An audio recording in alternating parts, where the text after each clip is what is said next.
안녕하세요. 저는 홍정수입니다. 참새 예수의 홍정수입니다. 여러분과 함께 정직한 신앙을 찾아가고 있습니다.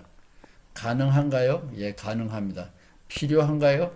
미성년자에게는 필요가 없습니다. 그러나 여러분이 삶에 책임을 지는 무거운 짐이지만 책임을 지는 보람찬 삶을 살고 싶다면 필요하지요. 가능하고 또 필요한 것입니다. 제가 다루는 질문은 제 마음대로 만든 혹은 책에 있는 질문이 아니라 구독자들이 저에게 선물로 보내준 질문입니다. 리얼 퀘스천입니다. 이 질문을 여러분과 함께 풀어나가고 있습니다. 1번은 이미 했습니다. 11조는 꼭 해야 하나요? 제가 말씀드리고 싶습니다. 11조를 하더라도 가계 파탄이 일어나지 않으며 개인의 삶에 심각한 문제가 생기지 않습니다.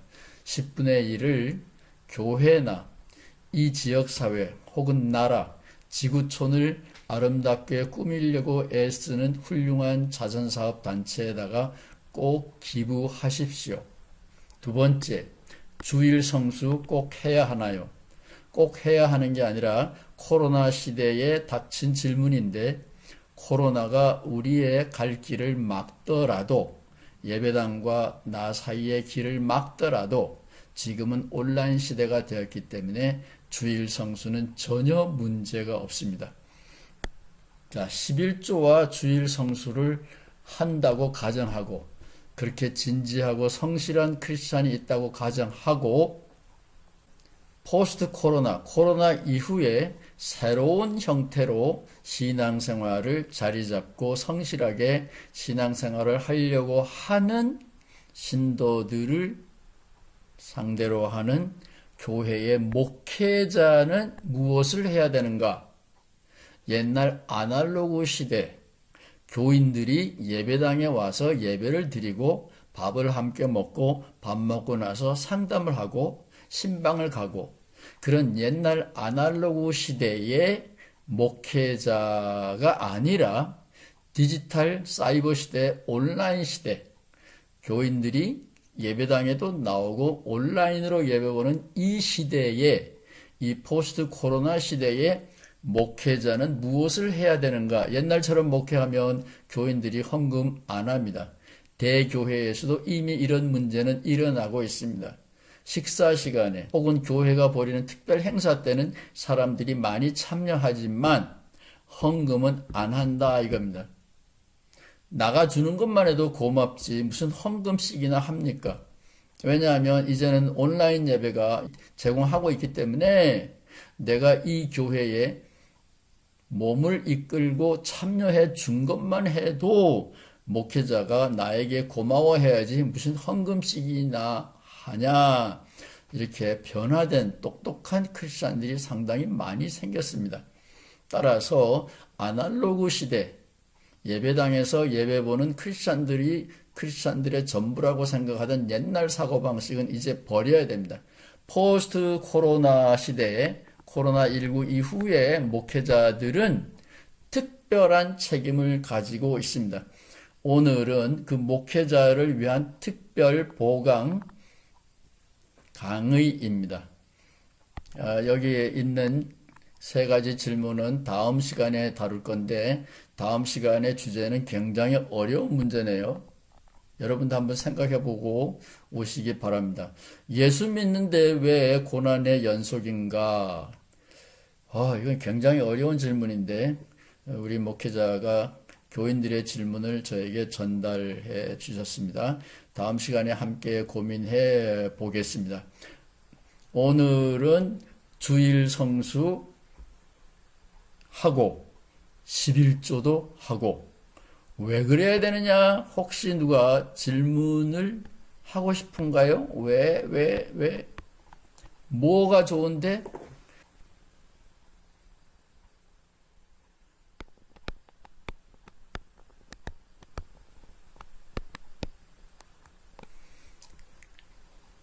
제가 미국에서 목회하면서 PCUSA라는 미국 장로교, 미국의 대표적인 장로교회가 통계를 낸 것을 우연히 봤습니다. 자기네 교회, 장로교회, 대부분의 백인들만 모이는 전형적인 미국 장로교회의 통계입니다. 웬만한 교회들은 이런 통계를, 고약한 통계를 안 냅니다. 미국에서는 장로교회가 감리교회의 3분의 1 정도밖에 안 됩니다. 한국하고는 완전히 판이 다릅니다. 이 미국 장로교회에서 교회 생활을 성실하게 하면 득볼 게 뭐이냐. 천당 가는 거 말고요. 이 지상에서 무슨 특혜가 있느냐. 이런 고약한 질문을 여러 통계로 조사한 것을 봤습니다. 1, 2, 3. 세 가지의 강점이 있습니다.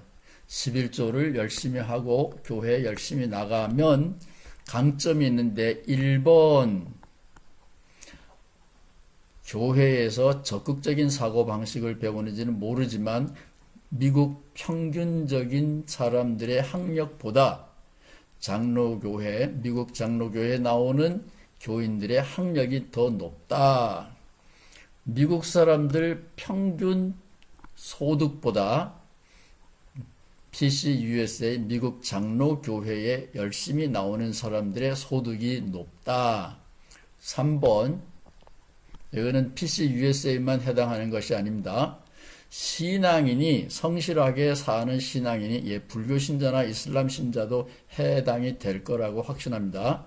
성실하게 신앙생활을 하는 사람, 규칙적인 신앙생활을 하는 사람이 수명이 2년 더 길다라는 통계가 있습니다. 지금은 어떻게 달라졌는지 모르겠어요.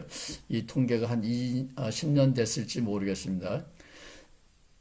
왜 11조를 해야 하느냐? 11조를 하고도 지장이 없으며 신앙적으로 봤을 때는 내가 하나님의 피조물이기 때문에 그렇고, 제가 미국에서 살 때는 캘리포니아의 고속도로가 너무 고마워서 저는 헌금을 하고 싶었습니다. 저는 교회에다가 했지만 교회에다가 헌금을 안 할 때라도 외부의 자선사업단체에다가 헌금을 저는 했습니다. 왜 그렇게 하느냐? 제가 미국에서 제일 좋아하는 것 중에 하나는 고속도로인데, 캘리포니아에서는 고속도로를 프리웨이라 그럽니다. 자유도로. 교통신호가 없기 때문에 자유로라고 한다는 말도 있고, 공짜기 때문에 프리웨이, 자유로라고 부른다라는 말도 있는데, 어쨌든 이 근사한 자유로가, 고속도로가 내가 만들지 않았는데도 누군가가 나를 위해서 잘 만들어줬고, 저는 공짜로 타고 다니기 때문에 그게 고마워서 이 미국 사회를 만든 앞서간 사람들에게 대하여 저는 감사한 마음을 늘 품고 살았습니다. 한국에서도 마찬가지입니다. 고속도로를 얘기하는 게 아니에요. 한국을 바로잡기 위하여, 지구를 바로잡기 위하여 애쓰는 수없이 많은 사람들이 있는데, 여러분이 특정 교회에 소속하여 거기다가 11조를 내는 경우라면 모르지만, 왜냐하면 교회는 그 헌금 중에서 또 이 세상을 위해서 도네이션 기부를 합니다. 그래서 교회에다가 헌금을 하면 그런 것들이 다 포함된다고 볼 수가 있는데, 정상적인 교회라면. 그렇지 않다면 여러분이 교회에다가 내는 게 싫으면 이 세상에 수없이 많은 훌륭한 이 지구 수리 센터, 그런 훌륭한 일을 하고 있는 자선사업 단체에다가 11조를 하십시오. 생활에 지장이 없습니다. 우리 지구에는 우리가 혼자 사는 게 아닙니다. 앞서간 많은 사람들의 은덕을, 빚을 지고 오늘 우리가 살아가고 다음 세대들에게 우리는 아름다운 세상을 또 물려줘야 됩니다. 연대 책임이 있습니다. 그래서 11조를 하시기 바랍니다. 교회 아니더라도 좋아요. 하시기 바랍니다. 주일 성수, 교회에 나가지 못하더라도 교통약자라 그러죠. 코로나가 막든지 건강이 막든지 집안일이 있든지 몸으로 예배당에 갈 수 없더라도 지금은 온라인 시대이기 때문에 주일 성수 하는데 전혀 문제가 없습니다. 지금은 목회자를 위한 특강입니다. 옛날 아날로그 시대에는 목사님들이 교회에 오는 사람만 교인이었고 교회를 결석하는 사람은 찾아가서 신방을 해서 카운셀링을 해주면 됐죠. 근데 지금은 교회를 잘 못 나오는 사람들이 있습니다.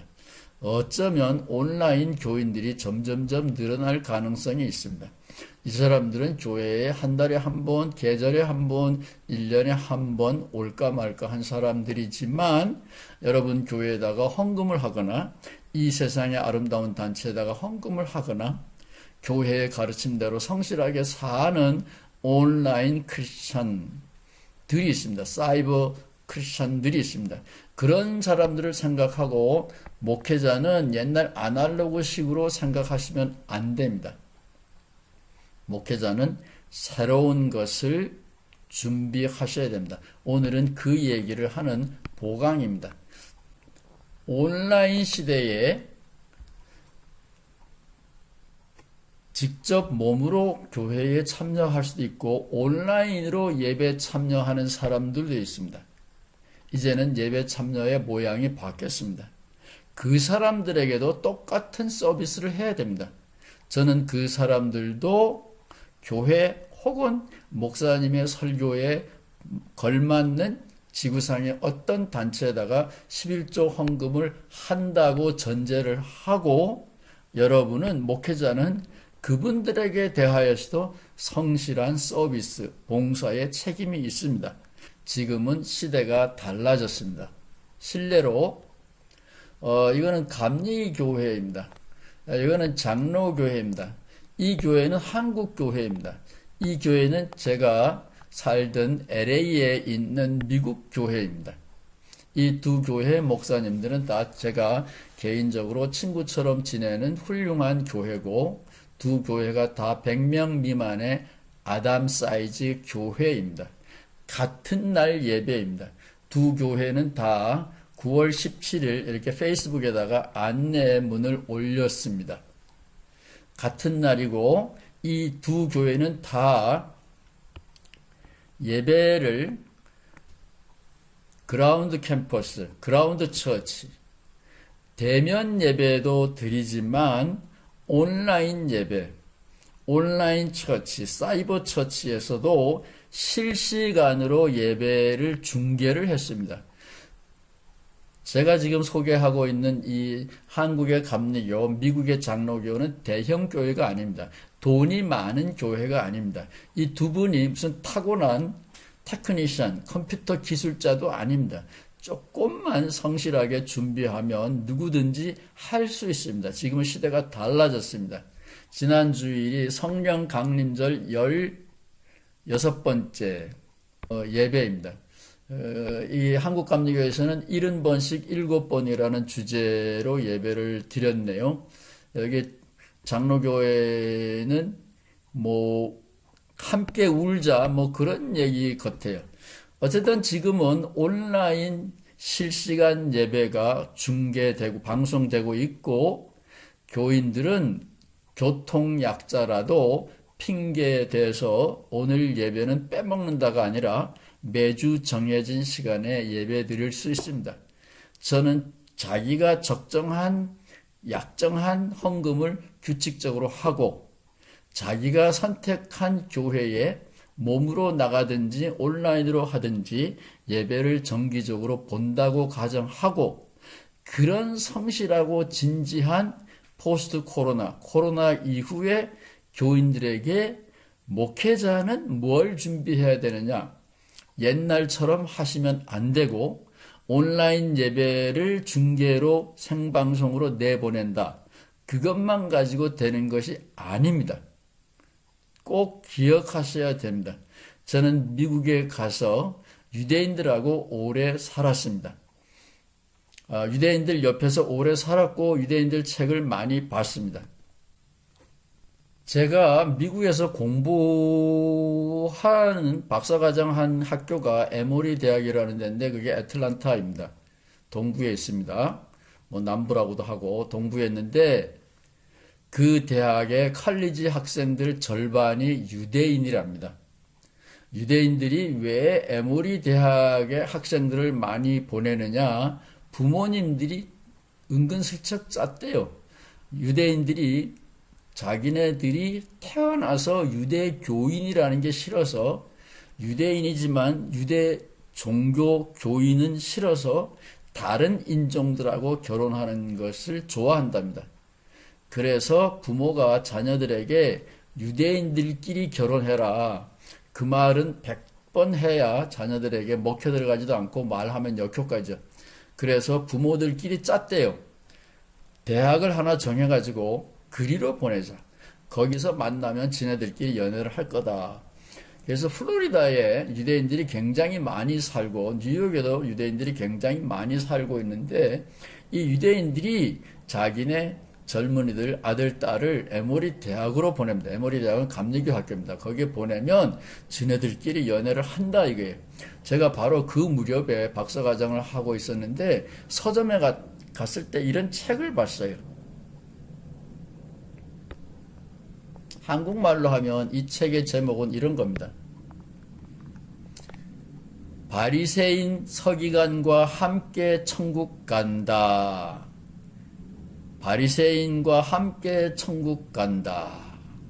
왜 그런지는 모르지만 예수님은 왜 그런지 이유를 말씀드릴 수 있습니다. 마태복음 23장에 보면 예수님께서 바리새인들과 서기관들을 지옥 자식이라 그랬어요. 욕이 이거보다 더 심한 욕이 있을까요? 뱀새끼, 여우새끼, 독사새끼. 그거보다 지옥 자식, 이거보다 더 험한 욕이 있을까요? 마태복음 23장에 보면 예수님이 이런 고약한 말씀을 하십니다. 율법학자는 사두개인들입니다. 바리새파 사람들아, 위선자들아, 너희에게 화가 있다. 너희는 개종자 한 사람을 만들려고 바다와 육지를 두루 다니다가 하나가 생기면 그를 너희보다 배나 못된 지옥 자식으로 만들어 버리기 때문이다. 너희들은 지옥 자식인데 개종자를 만들면 더 악질적인 지옥 자식으로 만든다. 이 얘기를 듣고 저 예수를 죽여야지. 지금 음모를 하고 있는 장면입니다. 자, 23절에 보면 율법학자들과 바리새파 사람들아, 사두개인들을 말하는 겁니다. 바리새파 사람들, 위선자들아, 너희에게 화가 있다. 너희는 박하와 회항과 근처에 11조는 드리면서 진짜 알맹이, 정의와 자비와 신의 같은 율법의 더 중요한 요소는 버린다. 따라서 너희들은 위선자들이다. 여기에 보면 굉장히 조심해야 될 게 이것도 행하고 저것도 행하라 이거예요. 바리새인들이 나쁘다가 아니에요. 바리새인들은 겉으로는 잘하는데 속마음은 딴 생각이다. 이게 예수님의 비판의 핵심입니다. 기독교인들은 해당이 안 되기를 바랍니다. 이 강의를 듣는 사람이 비기독교인은 없을 거라고 보고 우리끼리 얘기입니다. 우리 기독교인들은 이 예수님이 지옥 새끼들이라고 말하는 서기관들과 바리새인들처럼 앞뒤가 다른 지옥 자식은 아니기를 바랍니다. 우리는 성실한 사람들이라고 말하고 싶습니다. 그 유대인들 중에서 바리새인들의 지혜를 저는 오늘 아날로그 시대가 가고 디지털 포스트 코로나 19 디지털 시대가 온 이 시점에서 모든 목회자들은 바리새인들의 지혜를 배워야 된다고 저는 말하고 싶습니다. 예수님이 다녔던 예배당 성전은 예수님 세상 떠나고 40년 후에 무너졌습니다. 그리고 나서 유대인들 중에서 예배당하고 성전하고 상관없이 신앙생활을 이미 해왔던 바리새인들이 지금 모든 유대인들은 바리새인들이라고 보면 됩니다. 예배 드리는 방식에 있어서 이 바리새인들 때문에 유대교가 살아남았습니다. 성전이 없는 시대에도 신앙을 유지하고 있습니다.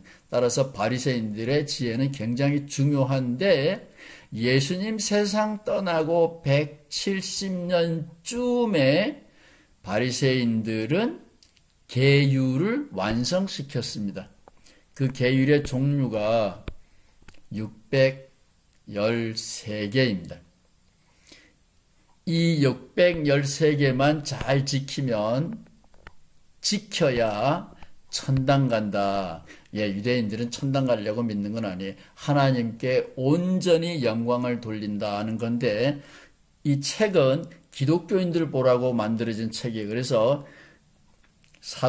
바리새인과 사두개인과 함께 천국 간다 이렇게 되어 있는데, 이건 기독교인들 보라고 나온 책이에요.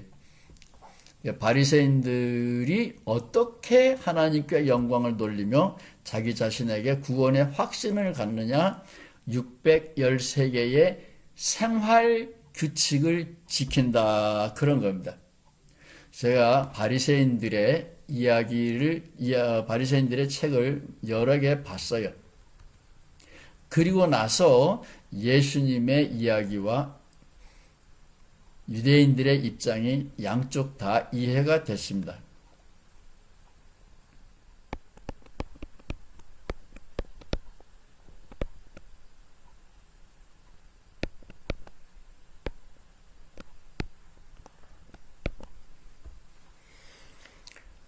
속 마음이 있습니다.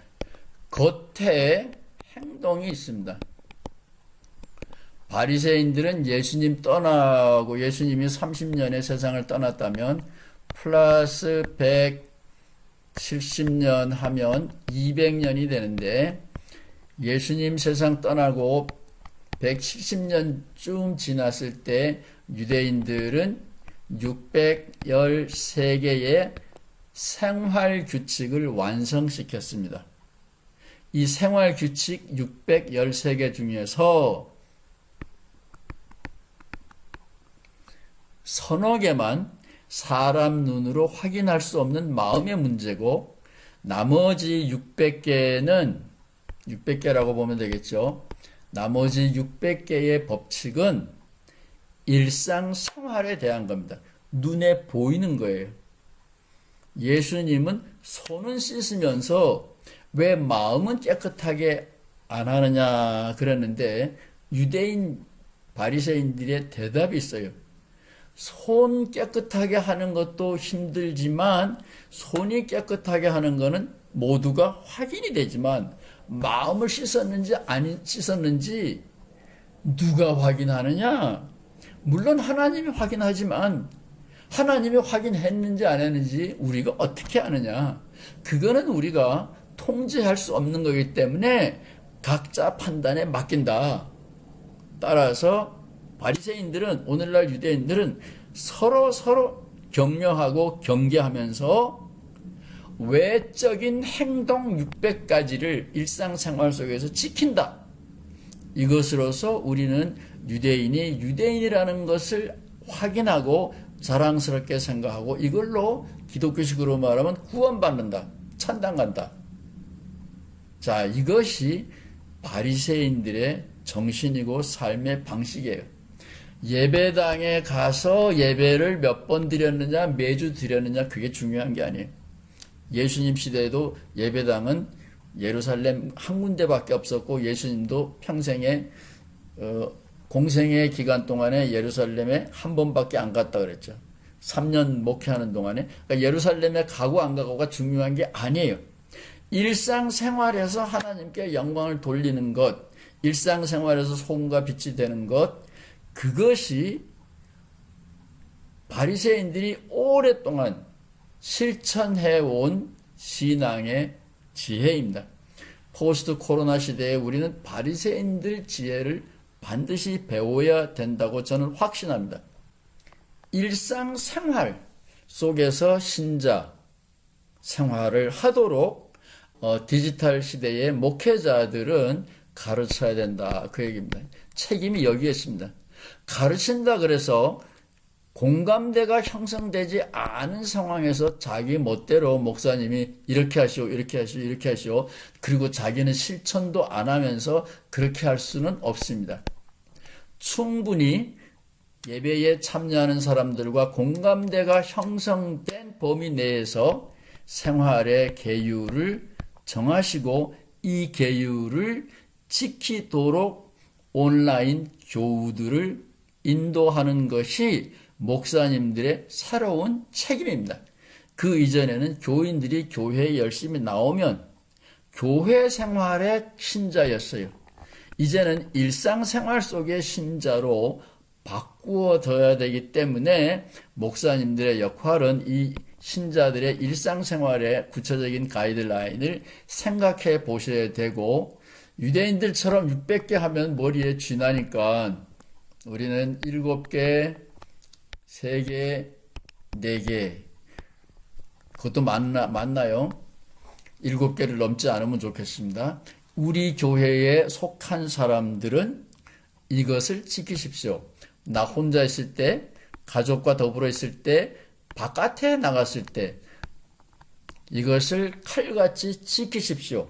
못 지켰으면 하나님 앞에서 참회하십시오. 이런 식으로 포스트 코로나 시대의 목회자는 예수님의 설교, 산상설교에 나와 있는 대로 크리스찬들이 교회의 빛이 아니라 이 세상 속에서 빛과 소금이 될 수 있도록 인도하는, 가르치는 중차대한 책임을 지고 있습니다.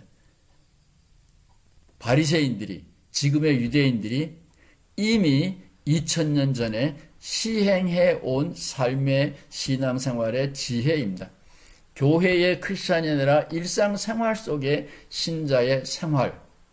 여러분의 교회는 무엇으로 그 사람이 성실한 크리스찬인지 아닌지 잣대가 있나요?